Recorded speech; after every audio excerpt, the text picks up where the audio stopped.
Well, welcome to the Seven Figure Fundraising Podcast. Today's guest is Megan Rose. Megan's the CEO of Better Together, and I just want to welcome you to the show, Megan.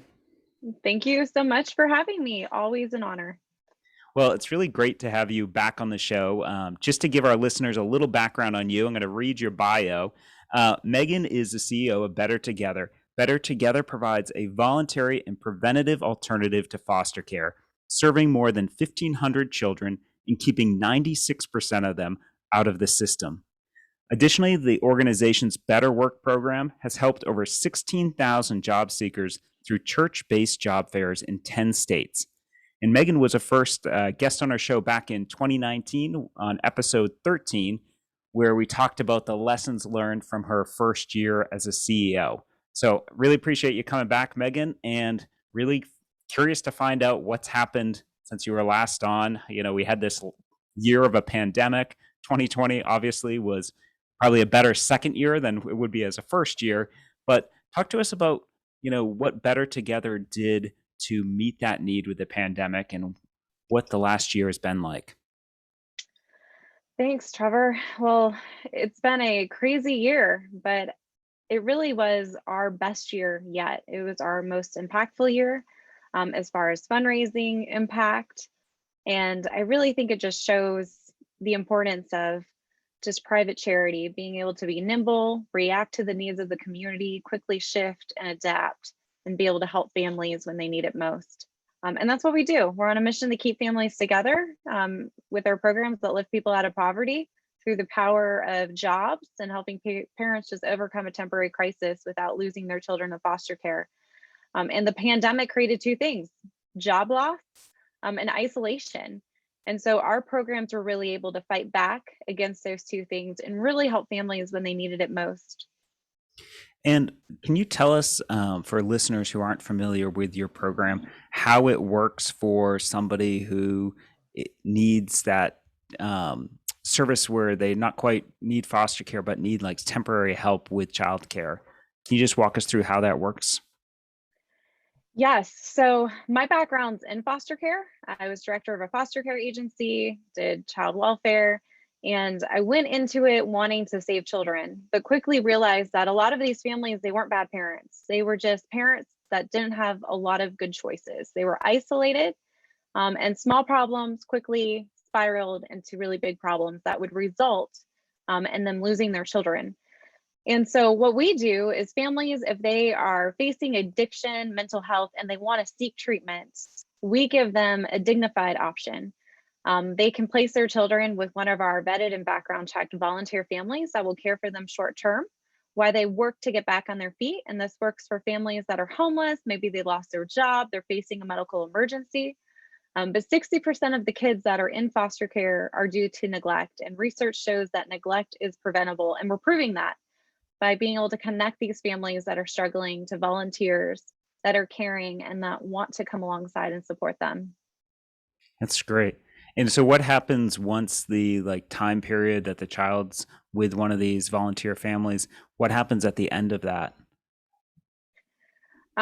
Normally the average stay is 41 days. And every time these kids are being reunited with their families, it's really just a celebration. We celebrate these families coming back together. Normally there's cake involved. The volunteers are there, and we are able to still build a relationship and continue to see these families grow, flourish, and thrive. So it's really incredible, especially when you look at the comparison to foster care. Their average stay is 2.5 years compared to our 41 days that we're working with the family. Wow. And one of the things I find incredible about Better Together is it's all volunteers who do this and take care of children. There's a child stays with them for 41 days, you said, on average, and someone's opening up their house, taking care of this child, and then helping these parents get back on their feet with whatever tragedy or challenge they're facing right now. So I think it's just incredible. You have volunteers, but then also you're able to coordinate this, with your staff and your team. It really is incredible. And that was really, our volunteers showed the best in humanity this past year. It was really great to see them step up when they could have easily, said no. So You mentioned this year's been kind of a challenge and, people really stepped up. What are some of the things that happened during the year that you guys had to adapt? And what are some of the things that kind of surprised you about the past year? So, the biggest challenge, I think, was really not reacting to fear and uncertainty of the future and keeping our team and our network of volunteers safe, but also motivated while ramping up our services to really help families when they needed it most. As a preventative program, we needed to react quickly. We needed to help families before things, spiraled out of control. And our greatest competitor was time. We had to act quickly. And what do you do? I mean, we do job fairs in person. How do you Yeah. have a job fair in the middle of a pandemic, especially when people are losing their jobs at a record rate? Well, you have to get creative. So our team got creative. We organized Southwest Florida's very first virtual job fair, and we did it within 2 weeks. And that first job fair helped over 650 people in the community that had lost their jobs due to the pandemic get reconnected to other means of employment. And that was the kickoff. We quickly just shifted to a virtual model with a lot of our church partners. And we just knew people needed help finding a job. And if we couldn't do it in person, we needed to find another way. And I was just surprised and amazed by our churches and our volunteers that were willing to innovate, create, and do something completely out of their comfort zone. Especially for a lot of our churches, they are, small. They are learning, technology. They're switching to virtual services, so they are already, facing a lot of big challenges. And to be able to take this on as well, to be able to serve their community was just really amazing to see. And how did you motivate your team? You mentioned overcoming fear being such an important part of this, but it sounds like you basically are having to redo and do those job fairs from scratch because it's a virtual environment rather than having people come in person, and completely different than you've done before. What did you do to get people and get your team motivated to take care and be able to pull this off? We really just focused on the why. Like it wasn't about numbers, it was about the why. Why are we doing this? Why is it important? And just having that sense of urgency and knowing that, these are real people who are facing real challenges, who, don't have time to wait for the government to get their act together to save them. They needed help right now.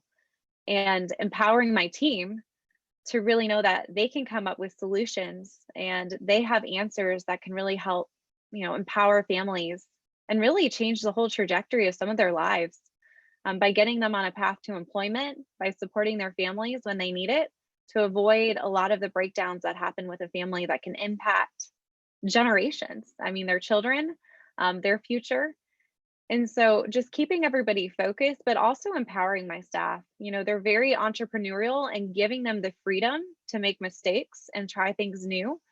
And to really have that team approach where, I was their cheerleader. I was good at casting vision, supporting them, but also unleashing them, because they're incredibly talented and they have, a passion for what we do.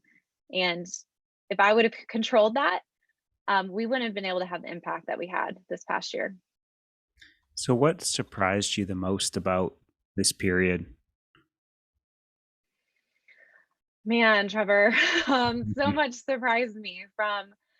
I remember beginning of the year panicking, how are we going to raise money? How am I going to do meetings, from a fundraising, perspective to an impact? How are we going to help families? How are we going to continue to, achieve our mission and vision? And I was just, one, my team, like to see them step up and be able to, innovate and adapt was just incredible. And then I was just encouraged by our donors. The relationships we built with them were so strong. They were in this together with us. And then our churches and our volunteers, really was the best in humanity. People weren't acting out of fear and self-preservation. They wanted to help. I just think of that Mr. Rogers quote, and I really referred to this a lot, in the start of the pandemic was, in times of need, like look for the helpers. you will always find the helpers, and that's who we are. We were a network of helpers. There were volunteers, our churches, our staff. People were ready to help, and it just shows that civil society is still alive, and communities are still thriving, and they want to help their communities, and that's the best place to start, is in the community, helping the community. And we were able to do something that government wasn't able to do as quickly as we were able to. So it was really, it was a tough year, Mhm. um, but it was a year that really just grew us as a team, and it was our best year yet. So when you say best year, like best year fundraising or best year in impact, or what do you mean by best year? It was our best year to date in really every space. From fundraising, we raised the most amount of money this year. Wow. Um, we had our greatest impact to date. We had a breakout year for media, just an incredible response for media. And we didn't have a PR team or anybody, specialized helping with that. It was really organic. And it was just a great year. I mean, all around. And even like putting different controls in place, restructuring the organization. I mean, we accomplished a lot, and I'm just really proud of our team and what we're able to do in a year like 2020. And now I'm like, man, if we could do that in 2020, I mean, there's nothing stopping us now. We're going to have, that was a great year, but the best is still yet to come. And do you think, like, so you talked about the community and these volunteers that you were able to rely on, and these relationships you had with churches? Were these new relationships, or were these relationships you had built over time and it was like paying off? It was a little bit of both. Really, what I think is unique, especially with seven-figure fundraising, is, the way you treat donors and cultivate those relationships. To be doing that, and I've really installed those values in our team, is not only donors, cultivating our volunteers, our churches, our relationships with people in the community. And so we were able to really lean on them, but through those relationships and through our outcomes and just through our credibility, we were able to quickly get connected to new churches, new volunteers, and people who wanted to support us in our mission. That's great. Well, and I think it's one of these things, like, if donors, existing donors, are seeing that you're adapting, you're changing, I think there's sometimes this fear that, you know, they might, it might be difficult for us to talk with them about, how things have changed or something didn't work out in the past year. But really, they just want to see you successful, and they're excited to hear about how you've adapted, how you've changed things. And they don't really care if it's a virtual job fair or in-person job fair. What they're investing in and what they're partnering with you on is the results. And I really think it's just spoke volumes why, we watched other nonprofits kind of shut down or not know what to do or be all doom and gloom, end of Mhm. the world. We were a source of hope and encouragement, and we stayed positive, and we looked for solutions instead of barriers. And I think that really, um, made us unique and set us apart from others throughout the year. And I know our donors saw that, just to be able to hear from some of our donors, like, I'm so proud of you, I'm so proud of our team, meant a lot to us. And to be able to have them, in that journey, and to be able to show them, the core culture of our team, and our beliefs really, practiced out in, everything we were doing. Um, it was just, it was a proud leader moment for me. And just the importance of those relationships and what that looks like when you're continuing to grow an organization.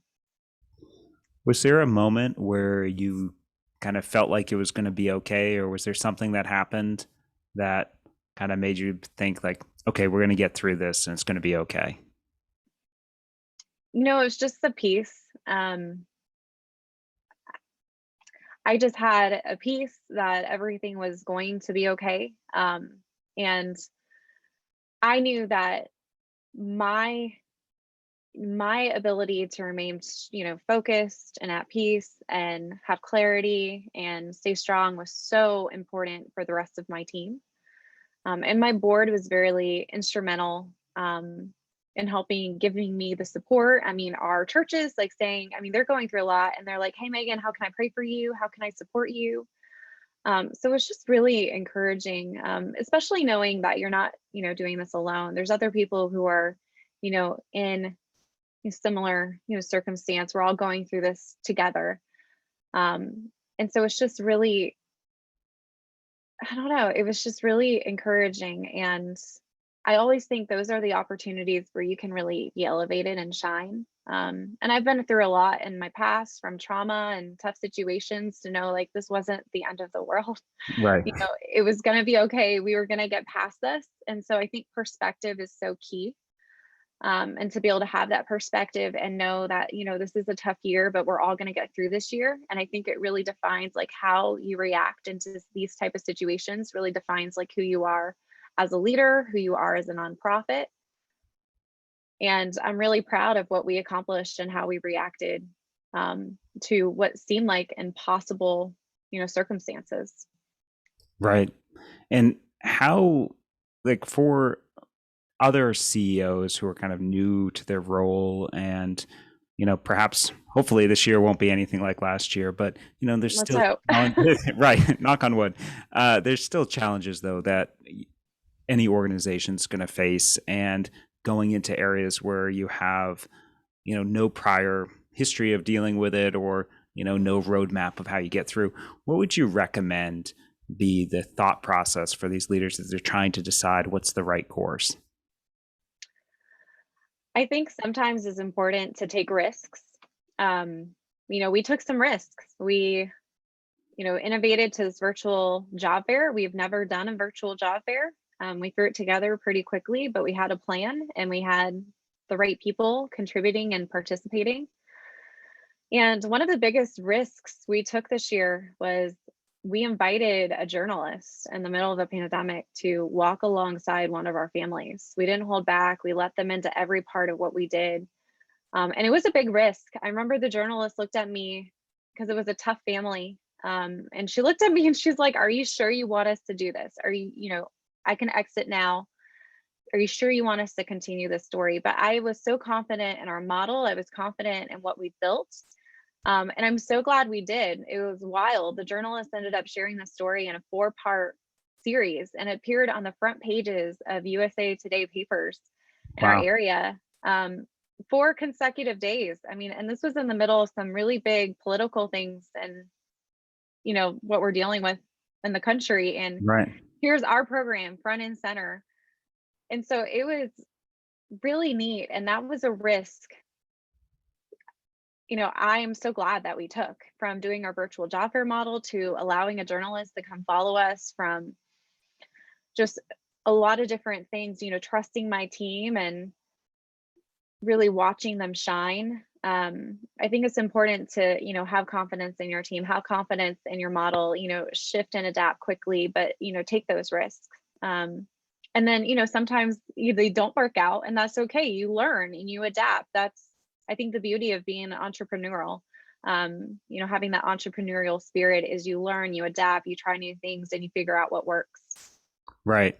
Well, and I think it'd be easy to paint the picture of everything that could go wrong, inviting a journalist to follow, a client along the whole journey, which is what you guys did. And instead, you're like, no, let's do it. What did you worry at all? Like that level of transparency, might just not be understood by the general public, or like they might not understand the situation of the families that were being, profiled in the piece or followed in the piece? I was really confident. I was confident in my team and our model. I knew that we could get results with the toughest of families. And we had a family that was willing to let this journalist and this photojournalist follow them. And they're very transparent. And it really was a leap of faith for us. And, there really wasn't any moment where, I'm like, worst case is it doesn't go well, because that sometimes happens. Mm-hmm. But we can show at least we gave it our best. And we believed in Crystal, we believed in Jason.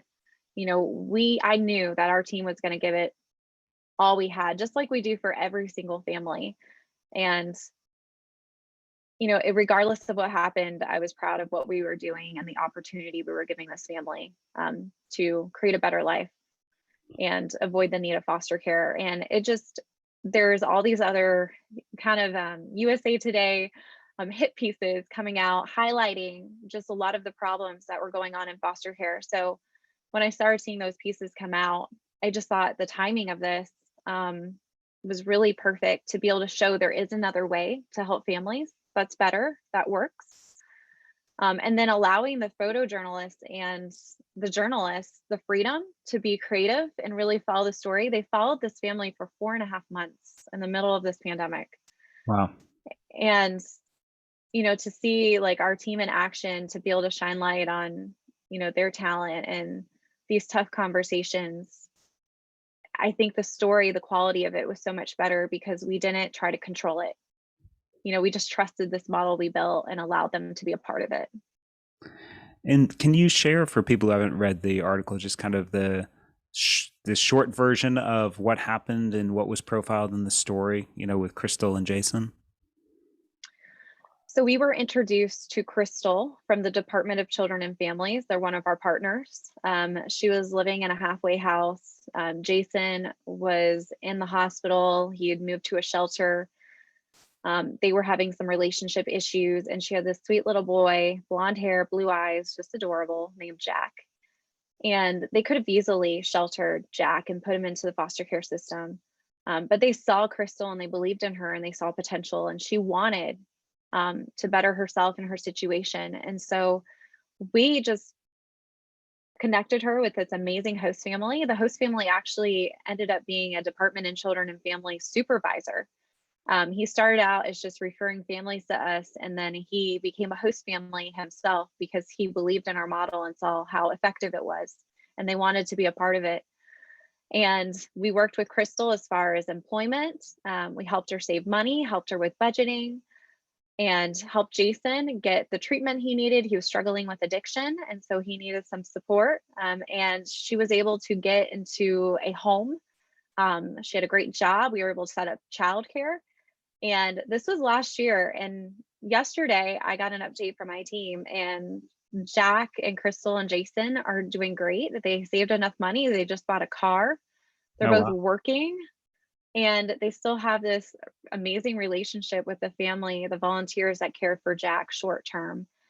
And so that's what's just so beautiful about this model and the volunteers. We're kind of like the Uber, we're connecting the helpers to the hurting and giving them a structure to be successful. And this family, I mean, they had a rough life. It was like an onion. We kept peeling back layers, and it was, a hard situation, but, that's how we get the best results with our families. The toughest families is we have a model that really empowers people to help themselves and unleashes volunteers to really, come alongside these families and elevate them and support them and help them be successful, not just temporarily, but long-term.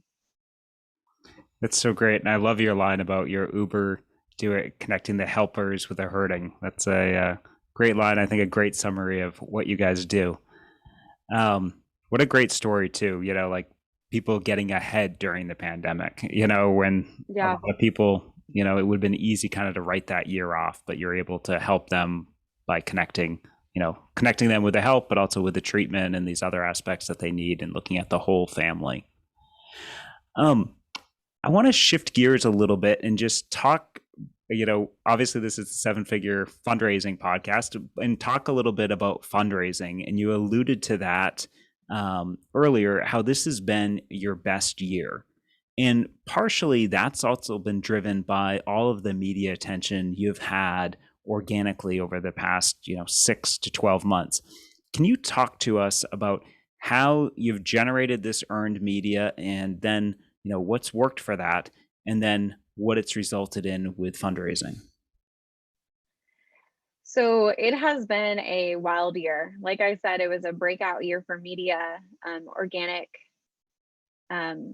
just relationships. And it really all started by meeting this really inspiring photojournalist who is local. And he shared his own personal story and how it related to the work we were doing and how important it was. And he, was like, I'd love to capture some moments. I'd love to, shine a light on the work you're doing. And so we allowed him to come and capture some moments. And, that led to an introduction to a journalist, an idea with a story. And we just kind of ran with it. And when you're doing good work, I really feel like, people want to catch notice. And especially in the year like 2020, when everything was doom and gloom and all the negative headlines and all the terrible things that were happening across our country, to be a source of light and hope, to show that people were helping and people were, like you said, getting ahead in the middle of a pandemic, was really rewarding. And even just taking risks. Fox 4 did a story on one of our job fairs, and we started building a relationship with that news anchor, and he was a really great guy. And even once the story ended, we kept building that relationship, again, cultivating those relationships. And, through a conversation, he was like, he pitched me actually, and he's like, what do you think about our news station partnering with you leading up to one of your job fairs? And, kind of a no-brainer, like, let's do Right. Yeah, this. sure. Absolutely. You're right. Yeah. And, we didn't know exactly what it would look like, but I trusted him through this relationship, and we had a mutual trust, and we were partners. We were in it together, and we both had a shared goal of wanting to help the community rebound and recover. And so it was really exciting to see, have an understanding of, what we're doing, be able to build these relationships. And from a fundraising perspective, it was really incredible. I mean, we started getting, checking the mail and finding first time gifts that ranged from $1,000 to $10,000 from people we have never interacted from.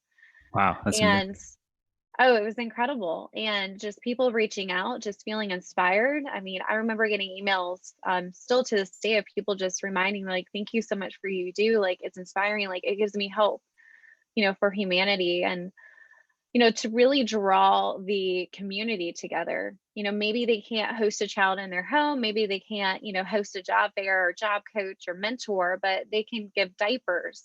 We had a bank donate $30,000 worth of formula and diapers in the middle of Wow. the pandemic to support our volunteers, out of the blue. And so I think, like, good work gets noticed. And, Mhm. we've been doing good work for a long time. And even when it's not getting noticed, I think the importance of still having integrity in all you do and working really hard. But then finding, those opportunities and, networking, building relationships, and, taking risks. And just like with prospective donors, sometimes they're going to tell you no. It's the same with the media. I mean, you can pitch them and the worst thing they say is no. Um, and then you can just keep cultivating those relationships. And it's been really neat now to be a source where the news comes to us and wants our area of expertise and our opinion or what we're doing, has been really remarkable, and really exciting for us. And what does that look like when you say cultivate your relationship with these reporters or these news anchors? How, like, what are the actual steps of that? If someone's trying to copy what you've done successfully in Southwest Florida, they want to do it like, in Michigan or Iowa. Yeah, so I really think it's, kind of the same thing we do with our donors is, we do thank you bombs. We want to thank them, handwritten cards, letters. Also, not just making it about, like, let's pitch you, like, caring about, their family. How are they doing? How are they panning out through this pandemic? What are the areas of interest that they care about? And then, we've had some where it's really not a good fit, and to be able to connect them to some other really great nonprofits that are doing good work. I always think of just, Taryn, he told me once, generosity isn't a fixed pie, and it's not. And I think it's the same with, media and communications too. They're looking for good stories, and to be a partner, sometimes now they'll come to us and say, hey, do you know any great nonprofits or stories? So to be a source of stories for them where, if it is a hook for better together, that's great. But if it's not, that's okay too. We're adding value to them and they're adding value to us. And it really, seeing them as a partner, not just a transactional, relationship where, it's one and done, they do the story, we move on. And, So really like a lot of the same concepts with seven-figure fundraising and the way you prospect donors, the way you cultivate donors, and the way you engage them as a partnership. That's so interesting and like almost counterintuitive that you treating media like a donor. Um, because, but you think about it, it makes a ton of sense. It's relational, as you said, it's about creating long term, figuring out what they need to be successful and then helping them be successful, whether it's a different story than what you can help them with, but finding that right person. I think that's a really interesting perspective. And I think it's kind of counterintuitive. So I love how you've approached that. When you said like thank you bombs and like these handwritten notes, what like can you give us some like specifics on that? Like say a reporter reaches out to you for the first time because they read a article or they want to do a story. How do you engage with them? And then obviously it's probably not this set in stone system, but what would that interaction look like? And then what would the follow up be? Yeah, so we were just doing like thank you emails, thank you texts, thank you cards in the mail, and just making sure that they knew we were so grateful for the opportunity for them to shine a light on the work we're doing and for the hard work they were putting into from our journalists who followed our story. That was a lot of time and that was a lot of effort on her part in the middle of a pandemic. And for Fox 4, that manager to take time and take a chance and be able to care about their community, and it wasn't just like saying thank you for doing a story on us. It was just thank you for their willingness to care about the community and wanting them shine a light on what we're doing to be able to help people find jobs. um, there's a million stories they could have focused on, but they took the time to help the community get connected to employment. And that's really remarkable. And I think that needs to be, thanked. And we need to, do our job of thanking them for spreading the word because of them being a part of it. It was a return on investment. I mean, the 650 people that walked through that job fair, some of them was a result directly because of the media that they put Wow. around it. So they were impacting lives, just like our donors would impact lives or the volunteers that were, being a part of that. So I know, it's unique and it's different, and it probably works a little bit better for nonprofits and the work we're doing than like a political think tank or some other nonprofits. But we're able to really channel the good, I think, in local community and local news, to be able to allow them to be a part of the solution and helping their community and making sure that they knew the stories of impact that were a result of their journalism. Well, and I think it's such a key point, what you said about how you want to thank them for how they're doing their job, not for covering you. Mhm. And that's a very different, because it's making them, the journalists themselves, feel better about the work they're doing. They're kind of in thankless jobs. They write a story or do a TV, news series, and half the people hate it. They always get negative feedback, but like having that positive feedback, not about just the story, but how they do their job, how they think, how they value the community. I can see that being, really rewarding as someone getting that feedback. I want to go back. You mentioned you brought in a photojournalist. Is this someone you had hired to do the pictures, or is it just someone who wanted to do this freelance, or how did that work? If someone else is interested in getting someone to document their work. So this guy is just an incredible human being, and he really resonated with our mission and he resonated with the work we were doing. And he had a really compelling background and story. And he volunteered his time. I mean, he was shining a light on a few other nonprofits as well, but he volunteered his time to really shine a light on the work we were doing in the community. And it was really instrumental for us.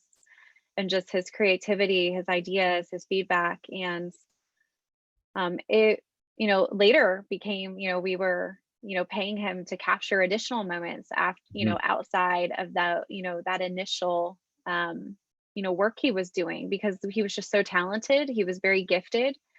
And he was really outside the box, which, our team was outside the box. And so, we found a lot of value in that. And it wasn't something, he wasn't trying to pitch us for a job at all. He just wanted to do, this was his part to play to help families and help the community. And it just blossomed to a really great partnership and relationship. And we're still really grateful for him and just his friendship and support. You know, just even supporting, like he'll randomly just say, "Hey, how are you doing?" And a lot of what he does is what we do. Like it's just relational, just caring about the person, not just the thing they're doing for you. Answering the phone and being there, I think, means a lot and is really important. And when he's taking these photos for you, are you able to use those and like give those to the media so they can run them in their stories? Is that how it works? Or Yeah, so he was sharing on his social media, and we were able to share those stories with local media. We were able to use those stories on our website. Like, I love our website and I love all of our collateral because it's real families, nothing stock photos. It's real moments, like raw moments, moments that aren't all, smiles and it's really raw emotion. Mhm. People, he took photos of Crystal and Jack the day before. She placed her son, her most valuable possession, with a complete stranger. And he captured those moments. And he captured, along the whole journey, the journalist is writing notes and he's capturing these moments, the good, and the hard moments, the good moments, and the tough conversations. And I love that because it's real, it's powerful. And I think a lot of people have really connected with those moments and could see themselves, in those moments themselves because we all have bad days. We all go through, a difficult season of our lives and we know what it's like to be sad or upset or excited or, hopeful. So it's really neat. I think the power of, especially now with the pandemic and going virtually, the power of photos and telling your story and videos is really important and a really great investment. Well, and it's such a good idea, like hiring not just a photographer, working with a photojournalist so he understands like the language that, the other media is going to be using, what type of shots they would like to have in their stories, and then that sort of partnership. So it's easy for them to tell your story and provide, these really raw and meaningful photos, not the, touched up, beautiful stock photos Mhm. of, the happy family, Yeah. looking off the screen sort of thing you're used to seeing. And Um, always, even too, like we invited him for feedback and we asked people for feedback and like he would give us some, very honest feedback, but the feedback that he gave us like propelled us to be better. And I think that's so important from, always being willing to learn, whether it's fundraising or if it's, communications or, messaging, like how do you tell your story? I think it's so important to just be receptive and open and listen. Because some of the things like we learned through, you know, walking in his shoes and, hearing his story and just feedback was so critical. And just not him, a lot of other people that we came across. And even I think my own success is partly because I've surrounded myself with really smart people. I mean, our donors, my board members, like they all have these little, nuggets of information and advice and lessons learned that, if you really take the time to listen, you can learn so much from that and then apply it to, your leadership and your mission and, what we're set off to do as an organization. So it's just amazing, like the resources that you have all around you if you just really take the time to listen and ask those questions, and be prepared. Like maybe it's not the answer you love, but what can you learn from it? yeah, and being curious, right? Like, 'cause it's so easy Hmm. when someone starts giving you feedback, like your guard goes up and you're like kind of brace for negative versus most of the time people have good intentions when they're giving feedback, even if it's worded poorly or anything like that. And just being curious about what you can do, how you can use it, how you can improve. Do you mind sharing, some of the feedback he gave you or that you were able to use? Yeah. So, some of the feedback was, really, putting ourselves in the shoes of our families and not removing their dignity and just even being really careful and intentional with how we share their stories. And because, we're always looking to share stories, we want to share stories, but being really sensitive on how we share their stories and making sure, they're comfortable with that. And I just think it's really important. And even just highlighting, not just highlighting the families we're helping, but the volunteers, the churches, the community partners, our team. We shined a light on our team. I talk a lot about my team, but they're my greatest asset. But really shining a light on them and their heart and their passion, I thought was really just important, and just as important as the lives of the people we're touching.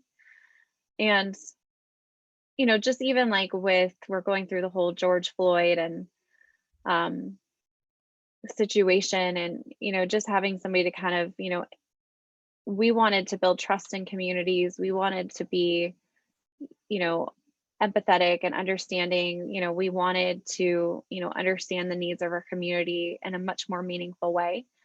And so inviting us in and connecting us to the right people, and, having, sometimes like tough conversations, was really impactful for our team. And just, this was season of impact, but also a season of growth, I think, for our team in a lot of different areas.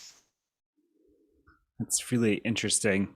And I think it's your point about being able to have someone else there that's looking at it from a different perspective and able to pick up on these different things. Like, it's really, I think, very positive to you and your team that you're able to take that feedback. And, because you're probably, you're not intentionally doing anything that makes, the client or your people you're helping feel bad. But on the other hand, when someone else sees it, they're like, well, maybe you need to tweak your framing here, or tweak how you talk about it and change a little bit. So it's just great you guys are so open to that, and, keep adapting and getting better. I think it's that mindset, like just, having curiosity, always being willing to learn, and just wanting to grow and improve. And I think one of my board members told me this. He's like, the moment you think you're comfortable, the moment where you're no longer nervous when you're sitting in front of a donor or about to, give a presentation, he's like, quit. He's like, the moment that you think you have it all together, he's like, that's the moment you need to leave. And I think it's so true. You always have to be innovating, you always have to be growing, you always have to be learning, you always have to, to be connected to the mission and the people and the why. And you should be nervous, because if you're not, then you're not preparing, you're not going to, put your best foot forward, and you're not going to move this organization to reach its potential and help impact, families. And so I think that's really important. And, something that's been really intentional is just always being curious, asking questions, wanting feedback, wanting to learn, and really utilizing these incredible people and resources that you have all around you, and being really generous with your time. I think it's easy as a leader, especially if you're CEO, you have these really big things that you're trying to tackle. Mm-hmm. And it's easy for you to, not make time for, just certain parts. And I just think of, one of my board members has been really generous with me over the past few years. And he's been really an important guy who's got a, big job, but he makes time for me, and that matters. And it's been just critical to me as a leader. And so to be able to pay it forward and be generous to other people, I think it's really, important. And I'm so grateful for that. And so I want to be able to do that as well. Well, I think that's such a good point, and I think that's a great place to, wrap up this interview. But before we go, we always want people to take action from listening to, the podcast, and have something that they can do because of this. What's one thing you'd recommend nonprofit leaders listening to this podcast do as a result of this episode? So I would say, Trevor, I mean, like I said, 2020 was our most impactful year yet.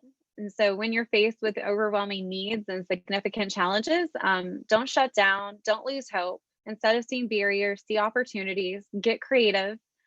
Um, and I think you'll be inspired and surprised by just your team and, what you're able to accomplish. That's great advice, Megan. Where can people find out more about you and Better Together? So you can go to our website, www.bettertogetherus.org.